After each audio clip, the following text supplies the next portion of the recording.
Shalom les Koulam. Je suis avec Yoav qui est chercheur en études juives et Nicolas qui est un passionné de lecture biblique, d'hébreu biblique, de littérature biblique. Nicolas. Oui, je suis un amoureux de la Bible et aussi de la langue hébraïque.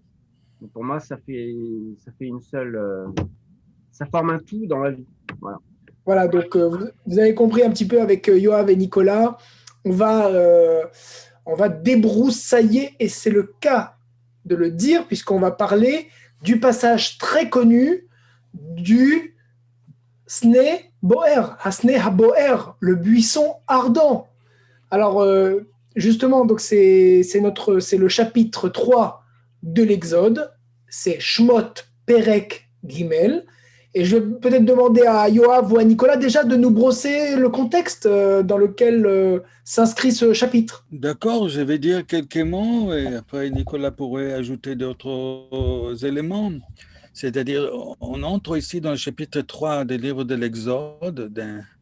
On va voir une scène assez exceptionnelle, assez importante dans tous les récits de la Torah, avant la sortie d'Égypte, avant l'événement de Mont Sinaï, la révélation de la loi qu'il y a avec notre texte.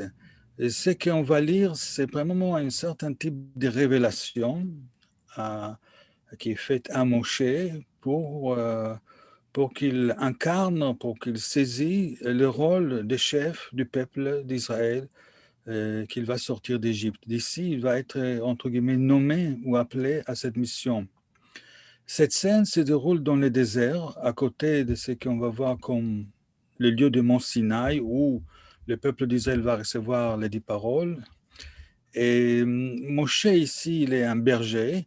Il est exilé, si on peut dire, d'Égypte, où il est né, parce il a tué quelqu'un, il a fui dans le désert des Midian, c'est une certaine région dans le désert de Sinaï. Et là, il se marie avec Tsipora, et il vit avec elle et son beau-père qui est mentionné dans notre texte. C'est un chef des Midian, Jitro, voilà. Et Moshe, c'est un berger, pasteur. Comme beaucoup de chefs dans la Bible hébraïque, être berger, c'est un signe de la capacité, on va dire, concrète et symbolique de guider le peuple. Ça veut dire, Moshe est berger, il s'occupe des troupeaux de son beau-père Jitro. Et rappelons-nous qu'être berger, c'est aussi le rôle, c'est David aussi un berger, Amos aussi un berger, d'autres figures importantes de la Bible hébraïque. Voilà, ce qu'on va voir ici, c'est Moshe va faire son travail avec les brebis de son beau-père, et là, il va avoir, à côté d'une certaine montagne, une révélation qui sera nommée le buisson ardent. Alors, merci Yoav pour nous avoir voilà, brossé un peu un peu l'histoire de ce Perek Gimel. Nicolas, peut-être que tu peux nous dire succinctement, rapidement, qu'est-ce qui s'est passé dans le Perek Aleph et Perek Bet de l'Exode, de Shmot. Oui, succinctement, on comprend dans le premier chapitre que les fils d'Israël, c'est-à-dire les fils de Jacob, donc il y a un lien avec la Genèse, la fin du récit de la Genèse, sont devenus nombreux en Égypte, et aussi que le pouvoir du pharaon a totalement changé de visage par rapport à la bienveillance qu'avait eu le pharaon à l'époque de Joseph. Et les Hébreux progressivement se retrouvent dans une situation de mise à l'écart et où ils sont réduits en esclavage. C'est intéressant d'ailleurs de regarder la gradation de cette, on va dire, de cette mise en servitude. Donc ça, c'est un peu le chapitre 1 qui brosse, on va dire, ce portrait-là. Et ensuite, on a le récit de la naissance de Moïse. Et effectivement, le fait qu'il soit élevé, alors il est allaité par sa mère jusqu'à ce qu'il soit, C'est vrai. sevré, voilà. Et donc ensuite, effectivement, il grandit à la cour de Pharaon. Et comme l'a dit Yoav tout à l'heure, effectivement, il est pris de justice, il tue un Égyptien, ce qui l'oblige à être exilé pour ne pas à s'exiler donc à Midian.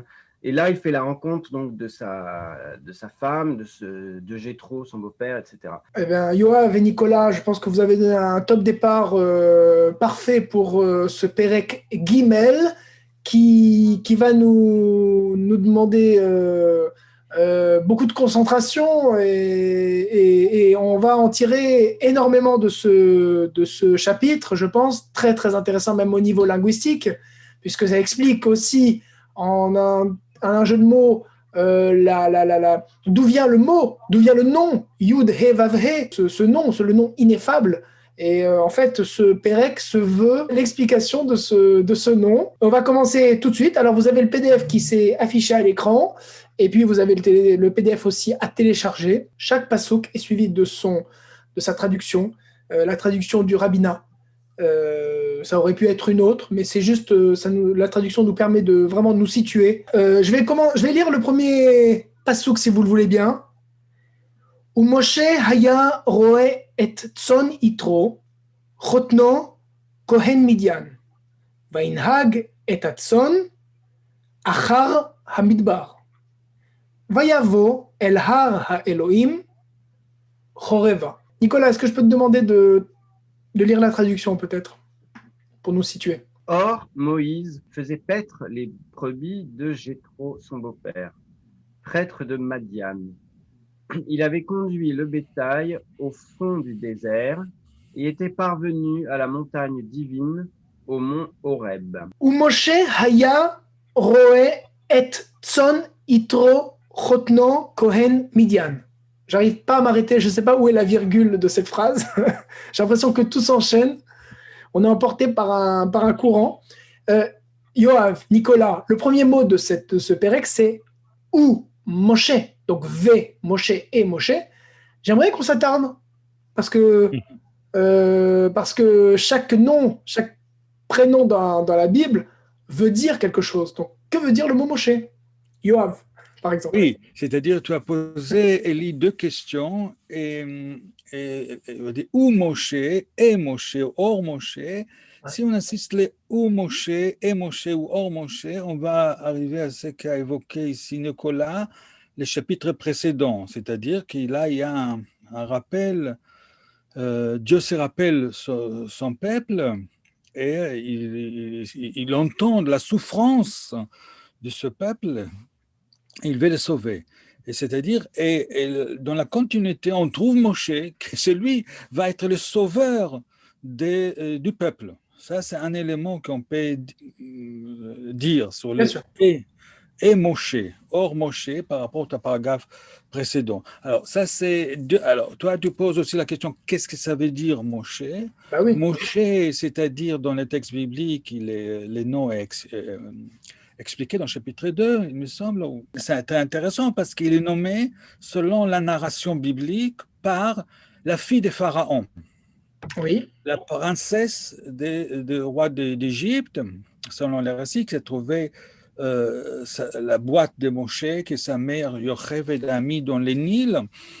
Et elle dit qu'elle tire cette petite arc, n'est-ce pas, Teva de Moshe, et elle le nomme Moshe, selon le texte, selon le récit, parce qu'elle l'a tiré, Moshe, limshot, tirer quelque chose, sortir, extraire, de quelque sens, extraire Moshe du Nil, elle l'appelle Moshe. Bien sûr que le mot Moshe, il y a une sonorité égyptienne, comme le nom Ramsès, Massa, il y a une sonorité, derrière ça, il y a la sonorité d'un nom, comme je dis, égyptien. Alors, Moshe, ici, c'est que, bien sûr, qu'aucun nom dans la Bible, tous les noms dans la Bible ont un sens, surtout les figures qui agissent, comme les personnages, tous les noms sont exception. C'est-à-dire, Moshe aussi veut dire également celui qui va sauver Israël. Il va les tirer, extraire de l'eau. De la matrice égyptienne, c'est-à-dire comme la naissance d'un bébé, il va sortir l'enfant de ce travail du pyramide, etc. Voilà, c'est-à-dire, alors, son nom ici, comme son origine et comme son destin, sa fonction comme chef politique, spirituel, etc., du peuple d'Israël, qui son rôle, c'est libérer les peuples de l'esclavage. Nicolas, la racine de Moshe, c'est, comme son nom l'indique, c'est quoi comment dire, le verbe à la troisième personne du Oui, passé? c'est Masha, même Shinhe. Macha. Voilà, on revient. Ouais. Et là, j'ai l'impression que c'est le verbe macha au participe présent, ou en tout cas au présent, Moshe. Absolument. Oui, tout à fait. C'est très important de le dire, c'est celui qui sauve, Moshe, participe présent. Parce que quand on lit le verset 10 du deuxième chapitre de l'Exode, on a donc la fille de Pharaon qui dit Vatikra Shemo Moshe, Vatomer, donc elle appela son nom Moshe, Vatomer ki min hamaim meshitihu, car Meshitihu. je l'ai extrait, je l'ai sorti des eaux, meshitihu. Donc, machiti, ça veut dire j'ai sauvé, J'ai tiré de l'eau. retiré de l'eau. Mais beaucoup de gens croient à tort que le nom de Moïse veut dire sauver des eaux, comme si c'était un passif. Oui, c'est pas un participe passé. C'est une action là. Ça veut dire tirer ER des eaux. Absolument, c'est bien un participe présent. Donc, il est aussi celui qui tire des D'accord. eaux. Il a lui-même été tiré des eaux Ouais. et il est aussi celui qui tire des eaux. Alors, Yoav. S'il ajoute quelque chose, Elie, mais en parenthèse, un petit peu dans la direction, si tu veux, kabbalistique, hein? C'est-à-dire même Shin-Hei, mais ce n'est pas le sens biblique, je crois, même qu'il y a des gens qui disent ça, même Shin-Hei, Moshe, Masha, et si on lit, de l'autre direction se donne Hachem, les noms. C'est-à-dire, après, ça ouvre un grand champ, on ne va pas entrer là-dessus, mais c'est-à-dire, c'est comment les noms étaient après interprétés dans le sens un peu, j'ose dire, kabbalistique. Voilà. Alors, justement, Yoav, je sais que ce verbe, limshot, Moshe, au présent, est utilisé en hébreu moderne pour, par exemple, repêcher un bateau qui a coulé. Je sais que moi, plusieurs fois, moi, je l'ai déjà vu de temps à autre dans un journal, etc. Le mot limshot est utilisé quand on doit extraire un bateau de l'eau. À chaque fois qu'il y a une extraction de l'eau, c'est ce verbe qui est utilisé, limshot. Oui, tout à fait. C'est-à-dire, oui, des objets de l'eau, des bateaux. Oui, tout à fait. Peut-être cette verbe, c'est une autre question qui nous dépasse un peu. Même Shinhei est proche d'une autre racine que nous connaissons parfaitement, même Shinchaf. Ah, limshoch, machach. Même qu'il y a ici la base de deux lettres et après He et Chav, etc. Et aussi avec Red, mais je laisse ça pour l'instant. Voilà. Ouais. Est-ce qu'il n'est pas utilisé ce verbe aussi au Nif'al, Nimsha? Oui, quelque chose qui était trouvé dans Voilà, l'eau. c'est ça. Hein. Oui, tout à fait. Je me trompe pas, je l'ai déjà vu au PL, au Nif'al, c'est-à-dire vraiment être récupéré des eaux. Voyons, je crois qu'il faut préciser que c'est toujours de l'eau. Hein. Par exemple, on a dans les psaumes, notamment le psaume 18, chapitre 17, Vaishlach mimarom yikacheni, yamsheni mimaim rabim. Tu vois? Il me retire des grandes eaux. Ah, et oui. Le yamsheni ici, je pense que c'est du ifil, a priori. J'ai l'impression, si ça commence par ya, ça ressemble à du ifil en tout cas. Merci beaucoup, Nicolas. Donc, Umoshe Haya Roe et Tson Itro. Nicolas Haya. Oui, alors là, c'est intéressant. Alors, haya, c'est le verbe haya, c'est très simple, c'est j'allais dire, c'est le paal, le kal de haya. Ce qui est intéressant, c'est de voir qu'ici, on n'a pas un vayehi. On n'a pas vayehi Moshe Roé. Ça dit un état stable. Il était quelque chose de permanent. Voilà. Oui. Moshe haya. Et après, donc tu as Roé. Roé. Roé, là, c'est un berger, mais c'est quoi? Ici, là, j'ai l'impression que c'est le verbe. Le verbe qui est au présent après le verbe liot. J'ai l'impression qu'il y a. C'est un peu comme en hébreu moderne. Il était en train de faire Oui, paître. qui renvoie à un parfait peut-être ici, dans Voilà, un durée. parce qu'en hébreu moderne aussi, on utilise ça. Haya roé, il était en Oui. train, quoi. Alors, je pense que pour haya plus participe, c'est plus une tournure qu'on va rencontrer en hébreu mishnique. Une sorte, on utilise le haya comme participe Oui, pour faire une sorte de passé composé qui désigne. Oui, on a la même chose avec atid lichiot pour le futur. Voilà, c'est une méthode, on va dire, qu'on rencontre plus quand même dans l'hébreu mishnique. Là, il me semble que le haya roé, alors c'est vrai que le roé, il est un petit peu ambigu parce qu'il peut désigner à la fois un état, un métier, entre guillemets, le berger. ou alors quelqu'un qui est en train de faire paître ses brebis. Mais l'hébreu biblique ne fait pas trop cette distinction. Oui.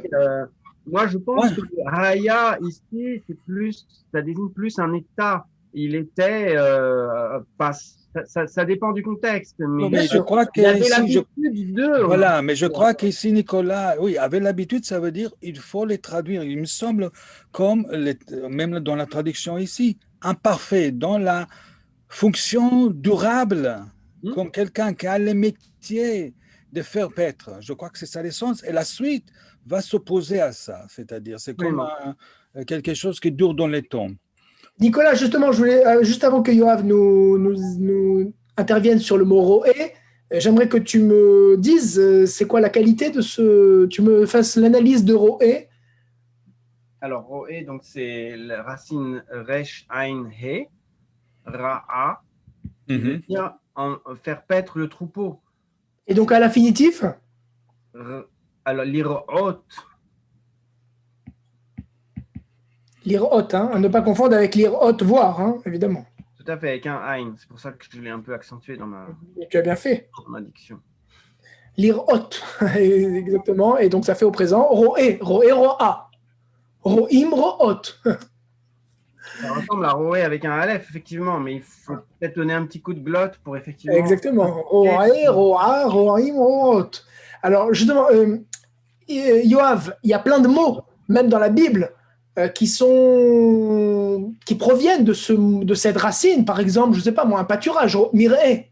Oui, mais avant, il faut dire la racine qui ici de cette verbe roé, c'est-à-dire fait paître, c'est un racine important dans la Bible. Beaucoup. C'est très utilisé. Oui, comme on a dit, parce que c'est-à-dire que voilà, c'est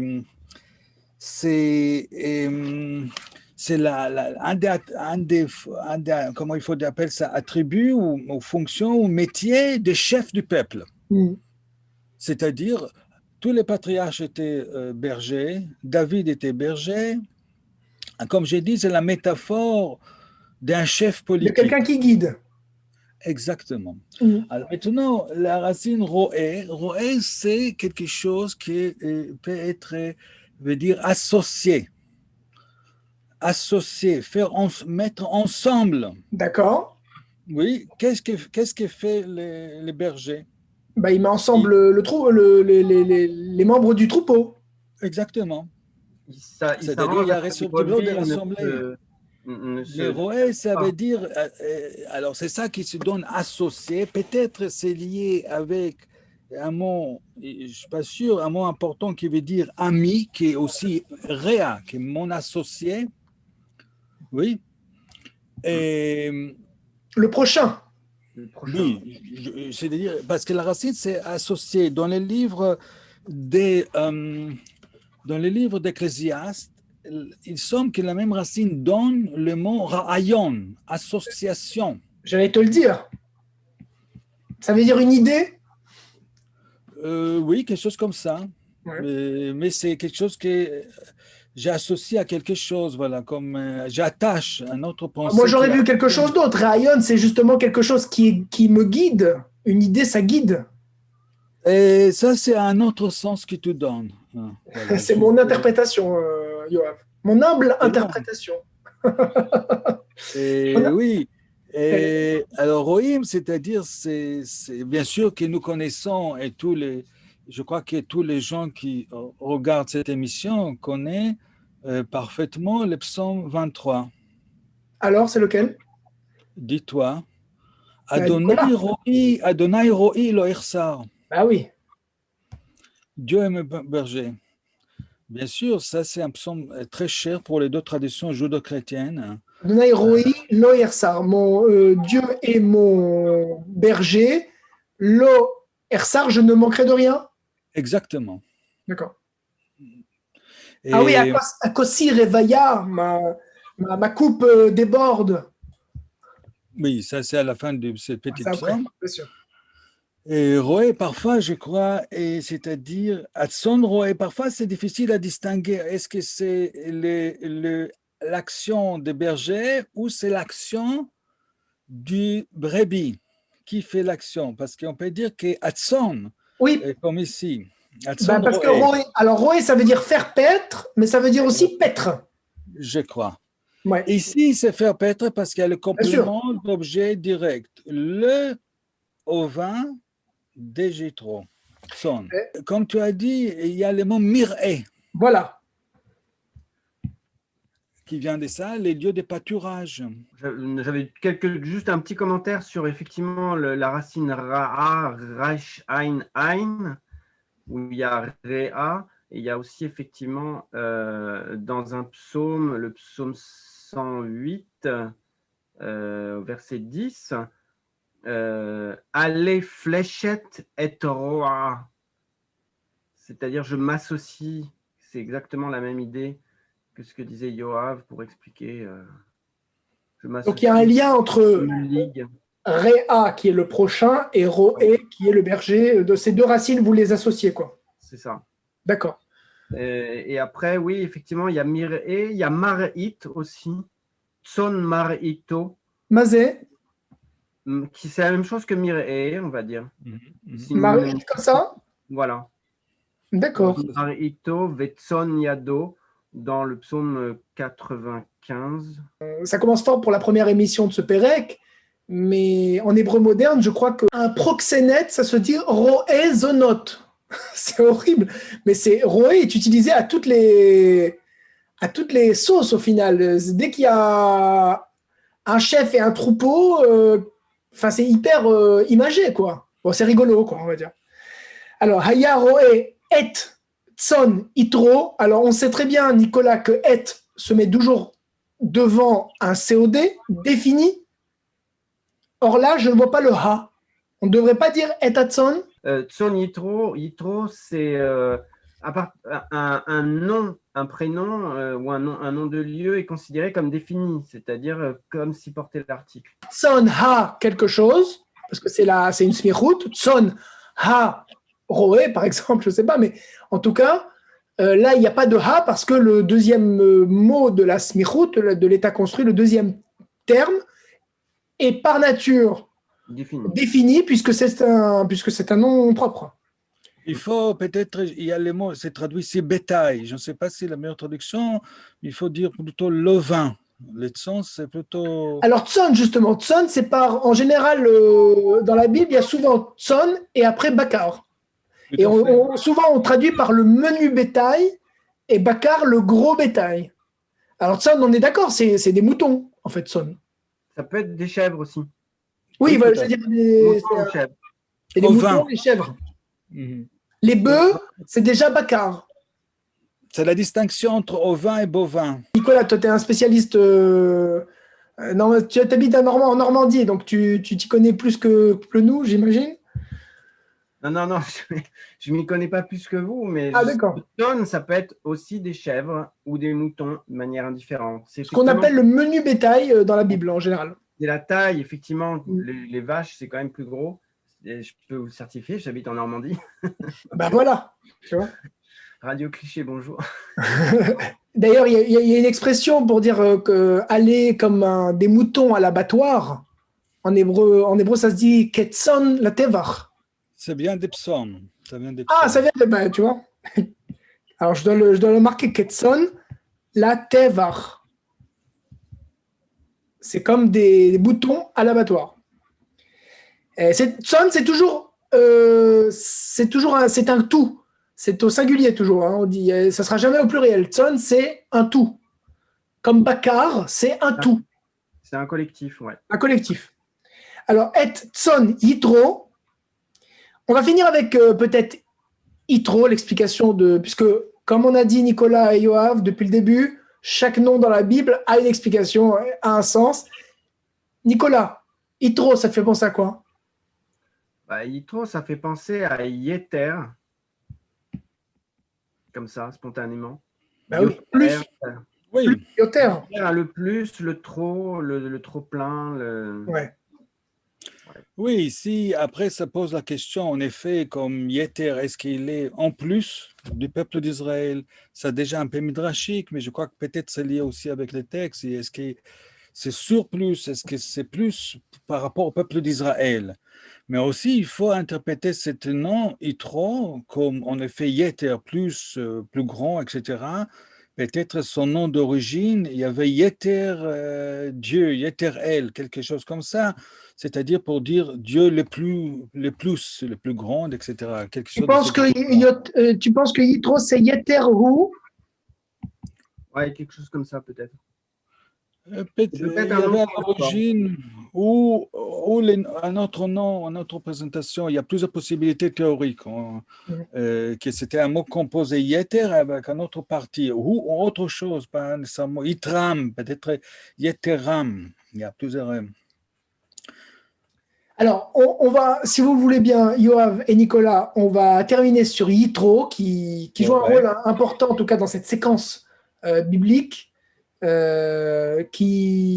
Comment dire, à chaque, qui a un nom très connu même dans la tradition juive, puisque c'est aussi une fête chez certaines communautés juives qui fêtent justement la parashat Yitro à chaque fois qu'elle arrive dans le calendrier. Ah oui, c'est-à-dire, il ne fait pas Yitro même. Non, mais la parashat Yitro, parce que c'est une parasha qui contient les 10 commandements, etc.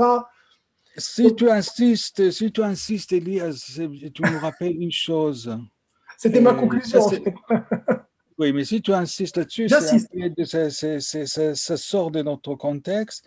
Yitro, c'est une figure très importante, il faut peut-être le dire, pour la communauté druze. En effet. Les Druzes, en fin de compte, qui existent en Israël, en Syrie. Une minorité arabe en Israël, notamment. Arabe pas assez exceptionnelle, c'est-à-dire c'est une minorité minorité qui toujours suit le régime où il se trouve. Et en tout cas, leur religion était un peu secrète, mais toujours ils ont fêté la figure des Gitrons. En effet, en effet. Merci pour ce point qui est très important à souligner. Yoav, Nicolas, Toda Rabba Lachem. Je vous donne rendez-vous dans la deuxième vidéo sur le Perek Gimel du livre de Shemot. Et on en saura plus dès la prochaine vidéo sur ce buisson ardent qui garde notre passion ardente aussi. Nicolas et Yoav, Toda Rabba Leitraot.